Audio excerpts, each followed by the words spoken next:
So the big question is this: how these entrepreneurs who started from scratch and had no idea how to sell or market their products or services online and then later on made over 6 figures, 7 figures or even 8 figures became best in their niches and found their dream customers to sell. My name is RJ Ahmed and find this all out in our Interviews with Entrepreneurs show.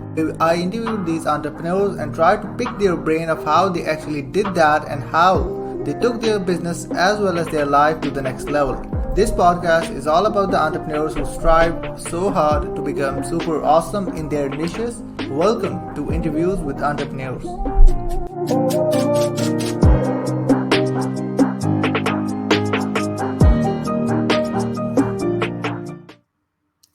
Welcome to Interviews with Entrepreneurs show where we interview entrepreneurs who are super awesome in their niches. And guys, like we have a special guest today on our show. He have changed the life for a lot of people out there who are living in Pakistan out there by, a lot of different things by serving in a lot of different ways out there. A couple of things about him, like he started his journey almost like 2 decades back with freelancing, which itself is crazy when there wasn't like many people out there doing freelancing, particularly in the marketplace. He was like one of those people out there who was doing that at that time. Not only that, later on he made his own company, Infomist, and he started out when he made his millions of dollars out there with the freelancing and all of those things individually. He started to help people out there in Pakistan for free. He helped out hundreds of thousands of people out there using DG Skills, his own social media platforms, particularly like YouTube, Facebook, Instagram, and so much more. Not only that, but also he also came up with his own platform out there, the first largest freelance marketplace, which is called Worldchest. He co-founded as well, which is crazy, and have over 100,000 users. So please welcome Mr. Hisham Sarwar. Hisham Sarwar, thank you so much for being on the show today. Thank you, Emma, for having me on the show. Truly appreciate it. So, so if people are living under the rock, it's been like 2 decades since you've been in the space out there, and you literally crusted, you stayed in the space, you adapted and made all of those things out there to still stay relevant. Can you like walk us through a bit of a backstory, how you started and where you are at the moment? Emma, it all started as an accident in 1997, last quarter, that jumped into the 1998 and good part of 1998. As a young teenager who was struggling to identify what he's good at and what he needs to do in a professional life as soon as he hands over the academic shoes. Uh, as a inspiring, budding entrepreneur, techpreneur, or an infotainer, whatever you may want to call it, because I was absolutely clueless Yeah. about the path I would take. So I would come up with new business ideas every second day. That's the kind of curiosity I had within, and I wanted to, a one thing was for sure that I wanted to go for self empowerment. I wanted to be self employed. I wanted to be a business person. That's something I aspired for uh, all throughout my teenage life. As someone who comes from a pure military background, and whenever I used to come across fathers of my friends in school and colleges, and I would see my friends are coming out of Mercedes Benz back then in late 80s and early 90s. Used to get mesmerized and fantasized that Yeah. uh, nothing beats business. So from a very very young age, one thing was for sure that I would go for self empowerment. I would definitely go for business over anything else. But I was clueless about the direction or field to choose. So as a backbencher in academics, was pretty good in creating sketches. When I got to know about computers and computer aided software, I realized that I can quickly transform my passion of paper sketching into tablet sketching, and then by using some software such as uh, Macromedia Freehand. Don't go and find that out; it doesn't exist. Or software like Adobe Photoshop. Yeah. It was Macromedia back then, before Adobe took over Macromedia company. So I realized that I could make a decent living while offering my services as a graphic designer. But the real challenge was to find out the avenues, explore the avenues where I could render my services as a graphic designer. And then the dot com or the gig economy that sort of escalated to the point in early 2000, 2000, where there were huge emergence of different freelance marketplaces. Elance took birth. There was Rent a Coder, there was IT Moonlighter, and this was getting to be the new mode of work, which Hmm. essentially refers to employees were comfortable in outsourcing their day-to-day small odd jobs to third world developing countries instead of hiring a full-time employee, looking after their insurances, looking after their benefits, the paid holidays, their maternal leave, so on and so forth. So that sort of uh, helped many South Asian countries, India and Pakistan and Bangladesh. So I jumped onto elance.com in 1998, didn't work. I quickly realized that was not my cup of tea. Then I explored rentacoder.com, didn't work. I explored freelancer.com, didn't work. And Yeah. here I am in the midst of the crisis where my family is pushing me to go for a full-time 9 to 5 job, but I wanted to give it one more try. So I convinced my Hmm. dad that give me 6 months and I'll surely come back with good news. I explored itmoonlighter.com. Later on, they changed their name to guru.com. It is still guru.com. And somehow the lady luck, that got kicked off on that freelance marketplace, started receiving orders, started growing on that marketplace. Then there came a point where my workplate grew to the point I couldn't handle things on my own. So I had to hire Wow. more hands to work for me. And ever since, never looked back. A journey of 2.2 decade. Wow. That's 22 odd years. Yeah, like I'm 22 right now, so it's kind of like so Yeah, much yeah. relatable for me out there for as well. And one thing that you said about was super fascinated for me that you tried so many things, and there was a time when one thing clicked out and it worked for you particularly. But a lot of time what initially happened, a lot of people tries out, get into the online world, try to make money, they try one two things, and then they quit. They just don't move forward with it. So like what's your thought process around that, and how you actually tackle that situation internally, because it's all about the mindset game, like how you tackle that situation internally for you, which let you move forward and try multiple things So, until one thing worked out. Ahmed, in my case, sports helped a long way. Yeah. I used to write for uh, a Pakistani cricketer magazine called The Cricketer. Doesn't exist anymore. They wound up their operations 5 years back from Pakistan, and I used to write for them. And then, as an aspiring sports person, I played Test cricket, which is the first class cricket for 4 days, and that sort of like built my temperament to wait till the last day, to build patience, to build confidence, to see if you create enough pressure on the opposition so that they start making mistakes to withhold the pressure in the long run. I would honestly give a lot of credit to 4 days cricket that not only built the temperament, Ahmed, but it also built a lot of confidence. And that confidence, helped me in understanding the simple phenomena that nothing happens overnight. You've got to wait for the right time. While going through the motions, sometimes we do not realize that we are learning a lot of things, on the back of our mind, and they begin to fall in place, and we begin to connect the dots when the right time comes.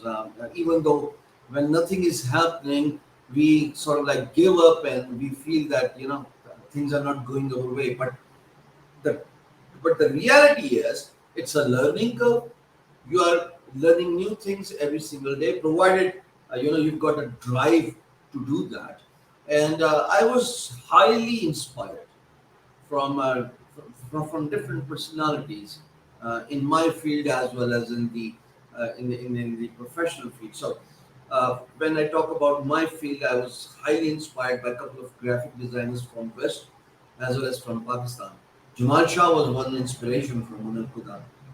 Then there was the lady that owns Gajrang.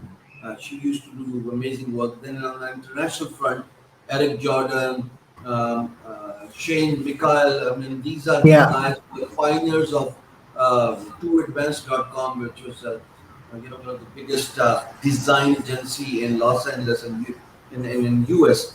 And then on a political front, I was highly inspired by Benazir Bhutto. I was highly inspired by Ronald Reagan, one of my favorite US presidents.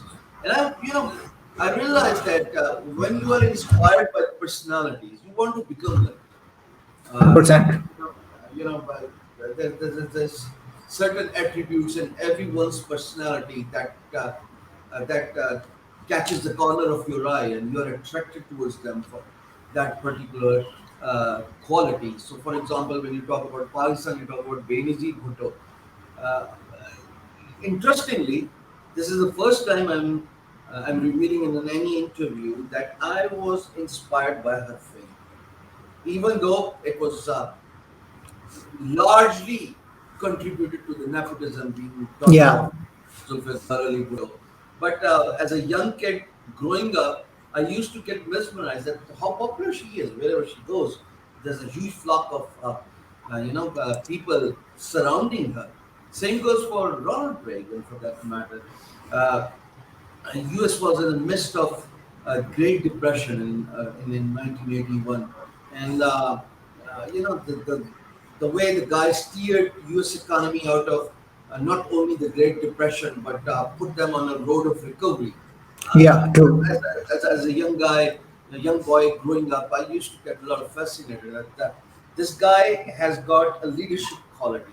So you pick certain elements, certain attributes, certain qualities from the people you are inspired from, and patience.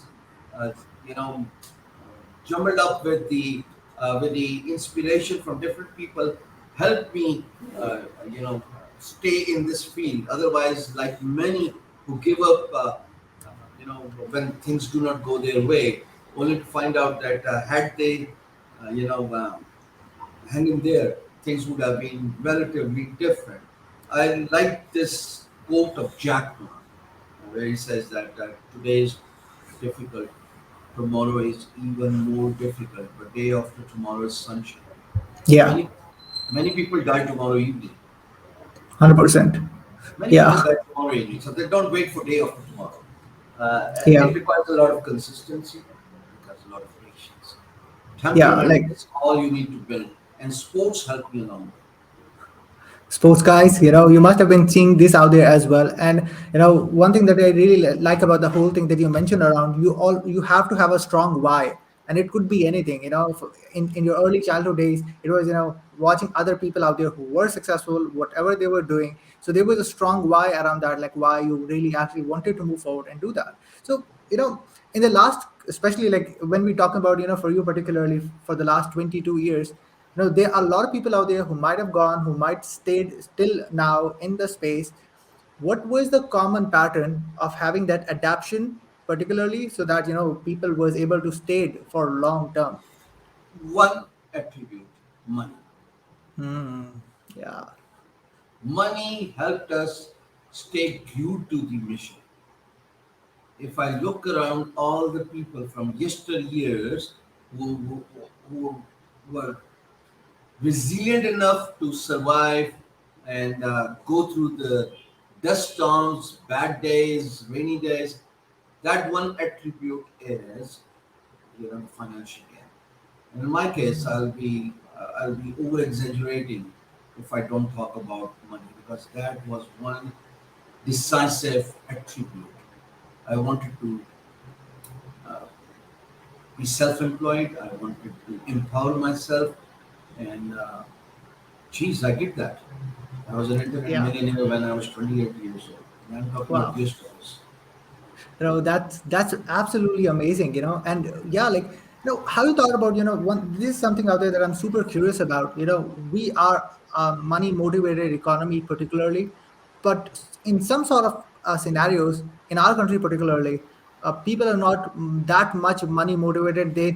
There's a common phrase which is like money is the roots of all evils. That is something out there they consider the most, and this is one of the reasons they give to themselves, by so that they can end up in a victim mentality. They're like, this is, I don't want to make money, I don't want to make an impact. So like, why do you think so in our country specifically it happens? Like, what's your thought around that? Truth be told, grapes are sour. That's the first thing. Number one, grapes are sour. I mean, Yeah. people when they are unable to get a clue, sort of like come up with a statement that solaces their ego. That's one thing. I apologize for pulling this up, but that Yeah. is what it is. The second thing is, hats off to the motivation speakers. We've got nothing to produce except this crappy content that money is the root of all the evil, and they come up with the statements that you need to find your drive that comes from within, something that inspires you rather than uh, you know running after the money or falling into the rat race of this professional life. Honestly speaking, if you do not have the guts and the balls to fall in the competitive race, uh, be it a rat race or a professional competitive race, uh, you're going to fall behind the very idea of succeeding all the way to the top. Yeah. And you got to be in the competition to, uh, in order to win it, right? Without getting into the competition, there's no chance of winning. There's no question of winning. So my advice to everybody is: internet is a reality. No profession gives you more opportunities of making money than internet. So sooner or 100%. later, work on yourselves, improve your skills, learn in emerging and trending skills that would help you go places in life. Uh, Create milestones in your life. Practice. Practice makes one perfect. Get the best in your business, and then go and sell your services. That's the first step. The second step is, once you feel that the drive of staying hands down diminishes over a period of time, and naturally it diminishes. If the drive doesn't diminishes, it doesn't, vanishes. Explain why footballers do not play after 40, or same goes for the tennis players, or the cricket players. The drive sort of like, It's it's different. not there. It Yeah. sort of like takes dip after certain years, because you've been continuously, constantly doing the same thing again and again, and there comes a point where you've had enough of it and you feel like hanging up your shoes. That is where, as a professional, you need to understand that you need to take a paradigm shift from being hands down, from being someone who is used to work 14 to 16 hours a day, and that paradigm shift is invest in people, put them to use, put them to work, and then get into a supervision mode, get into an entrepreneur mode, get into a business mode. So once you take decisions at the right time, decision making is very important factor in professional success, and of course making money in life. So once you take right decisions, when you are supposed to be hands down, when age is on your side, work like a horse 24/7, because there's a drive, because you can do it.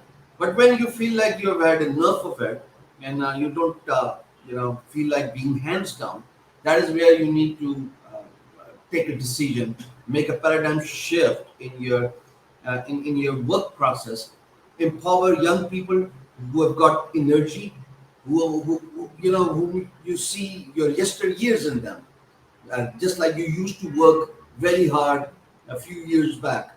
Young people have got time, they got energy to do this. Invest in them, create businesses, go for passive income, go for exploring more business opportunities, and you'll find out that you are aging gracefully. Wow, this is definitely a golden nuggets out there. And for the people who are watching this, I would highly suggest you, once this whole interview ends, go back, watch this again, listen to this again. Because my personal takeaways around that is, first of all, never give yourself a reality check out there, like where you are actually, and like how to go and move forward with it. Because only motivational videos out there that you see on the internet is just like a dopamine. You just get that hit right away, and then you're like kind of motivated for a couple of minutes, and then you're like, back to the normal life out there that you're having. That's amazing. So like moving forward, how you transitioned everything out there. I remember you started to helped out selflessly a lot of people out there. There hardly going to be any people that I might know in my space who might not know you because of the way that you serve. Even when I started out, that's something out there. So how you actually came up was like, oh, I'm done with the stuff I was doing. I'm still doing it on the back end out there, but my core focus is to serve my people out there who are living there. You helped out a lot of people out there making a lot of impact in Pakistan. So like how that idea actually came up for you, and you also did a seminar tour as well from the last year as well. It was around the same thing. So yeah, talk us a little bit about that. So three things here, Ahmed. A, the childhood inspiration of being recognized. Yeah. When you look at the personalities like Benazir Bhutto and Ronald Reagan, I wanted to be recognized. So that's Mm. first thing. Second thing is, I came across a huge financial woes at later part of my life. That is around the circa 2014 and 16. I had a terrible time. The business was going through a financial crisis, and there was a huge money crisis, huge financial debt. I was forced to lay off employees because I couldn't pay their salary. And I had this little conversation with my mother, uh, and then I told her about the crisis my company is going through and the personal depression. I'm finding it hard to get over.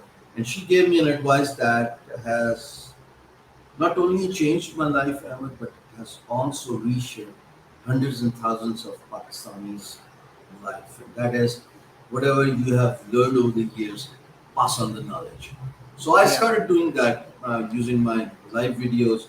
The only thing I could pass on back then, we talk about 2016, April 2016 precisely. The only thing I could pass on was freelancing knowledge. That's all I have done, and that was my bread and butter. I often joke around that uh, apart from being an internet-based worker, if I'm asked to work for someone 9 to 5, I'll be kicked out the next day because I do not have that temperament. Yeah. I do not graduate from pure employees kindergarten school, so I do not have that temperament to take orders or to be punctual as far as an employee's time is concerned, or to commute all the way to the office. I mean, that's not me. So second thing was, of course, the mother's advice to pass on the knowledge, and the third thing was when I started giving out all the knowledge I had. Not only I grew in learning new skills myself on a personal front end, I realized that I've learned more things in last 4 years than I've learned in the last 42 years. Wow. Amazing, isn't it? So the 100%. basic concept of you grow when you teach people, sort of like begin to uh, you know uh, materialize in a very positive way, and it came true. So I learned digital marketing, I learned copywriting. I had to because I had to teach people. So I would go to udemy.com, enroll into the paid courses, learn from the best instructors out there, practice all through the night till early morning. And that's how I learned digital marketing. That's how I learned copywriting. That's how I learned YouTubing. That's how I learned blogging. And now I have a YouTube channel, two YouTube channels. One is almost 500,000. The second Yeah. is around 30K. It's in English. I've got a very prominent blog, beinguru.com. Thanks Almighty for that. Alhamdulillah. And now I own a freelance marketplace, which is Yeah. acting as a bridge between buyers and Pakistani freelancers and solving the problem. So my take here is, uh, as I started giving out the knowledge, not only I grew in structure as far as my knowledge is concerned, But the recognition part also began to uh, fall in the equation. And then I realized the third thing here, Ahmed, Pakistan is a developing country. I mean, with Yeah. 70% of youth still clueless to find a way out. And if I can act as a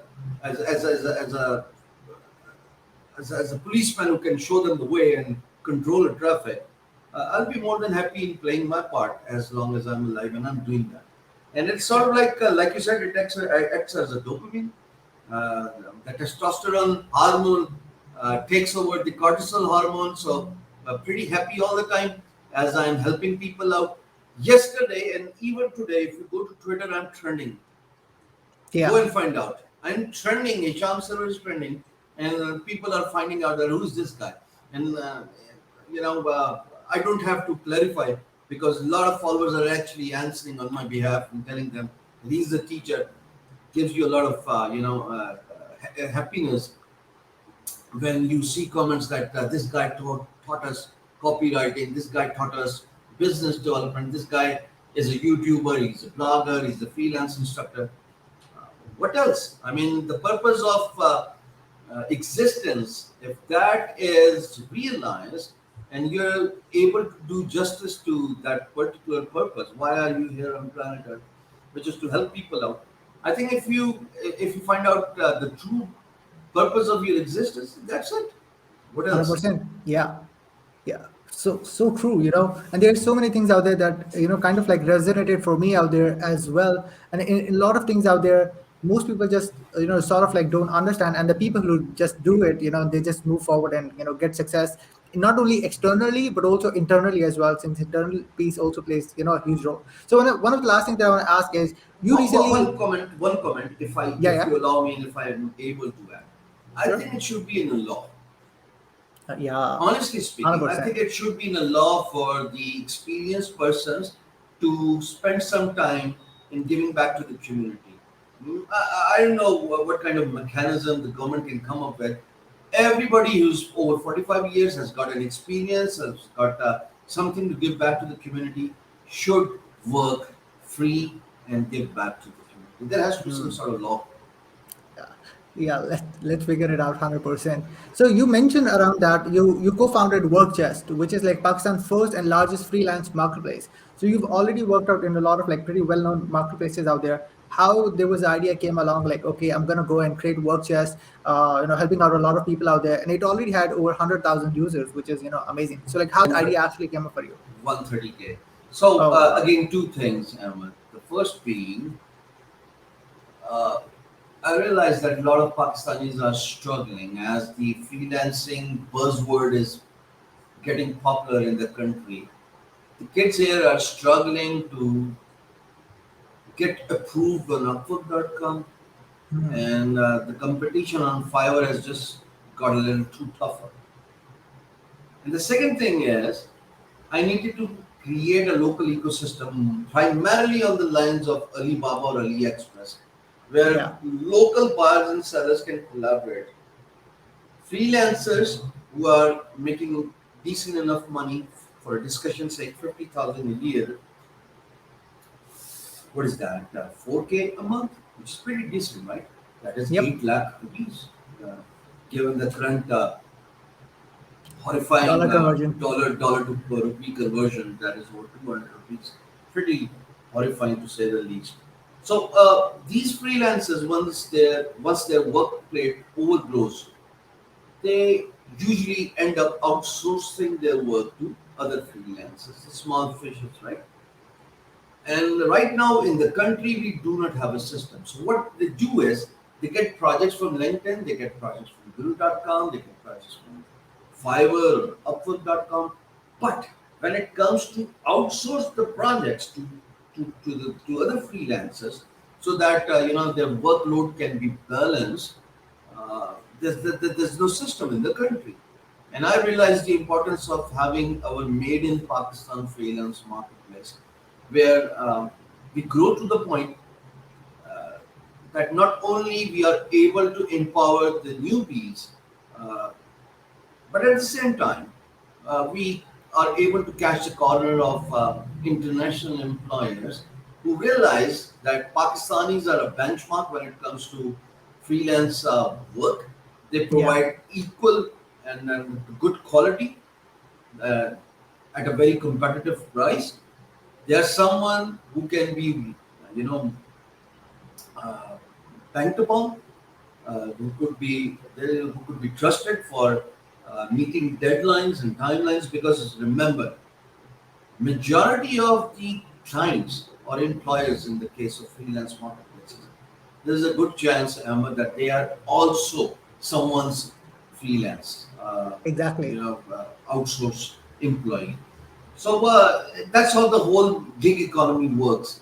You get a work from someone, and then you outsource it to someone. And if they're unable to do it, they, pass it on to someone, and eventually get ends up being uh, in the shores of South Asia, primarily Pakistan and India, Bangladesh, and Worldchest.com would provide an ecosystem. That was the idea when the portal was launched. It would provide an ecosystem or a bridge making collaborator uh, portal to make buyers and sellers meet. And at the same time, the problem of finding the local freelancers, that would be solved as well. For example, if I get a project from Upwork.com and I need to distribute it to a freelancer in Islamabad, right now there's no way.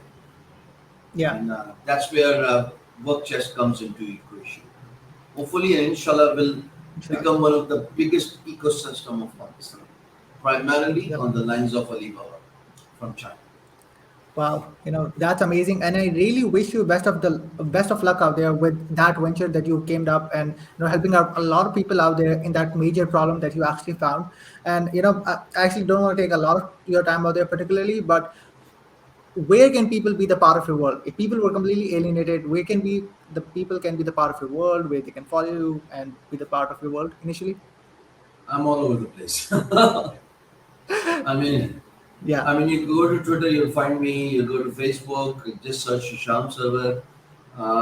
That's where I am on my profile as well on my page. I'm on YouTube channel. I'm on LinkedIn with over 100K followers as well. So I'm on Instagram with over 60K subscribers. So I'm on all social media, the major social media platforms. All you need to do is just search my name, and you'll find my presence there. Awesome, awesome. Again, thank you so much for that. So yeah, guys, I will definitely gonna post up all of the social media platforms and also the Workchest website as well in the show notes and in the description down below. Well, Hisham, sir, thank you so much for being on the show today. Any last thing that you want to say before we round the show up? Rome was not built in one day, Ahmed. Nobody has achieved success overnight unless and Yeah, until you are born with a silver spoon. So if you're not born with a silver spoon, it means you got to uh, work hard to get to the point where you are able to achieve things you aspire for in your life. Consistency is the key. If you want to be consistent, the only attribute here is to put yourself on a clock, create milestones every single day, work 40 hours a day at least. If you're not going to work for yourself, nobody else is going to make money for you. Get hands down, particularly if you are below 35 years of age. And if you are above 35 years of age, probably the drive is not as promising as someone who's a teenager and has got an age on his side. Then yeah, the formula here is to invest in people. Think business, think entrepreneurship. But one thing is for sure: consistency is the key. Uh, yeah, if you are definitely. if you are consistent, you will get it. But remember, if you are persistent, you will keep it. Yeah, So that. consistency and the persistency is the takeaway for Yeah, everybody. definitely. It's definitely a mic drop. Well, Shamsur, thank you so much for being on the show today. And yeah, guys, thank you so much for watching. We're definitely going to come up with an amazing guest next week. And until then,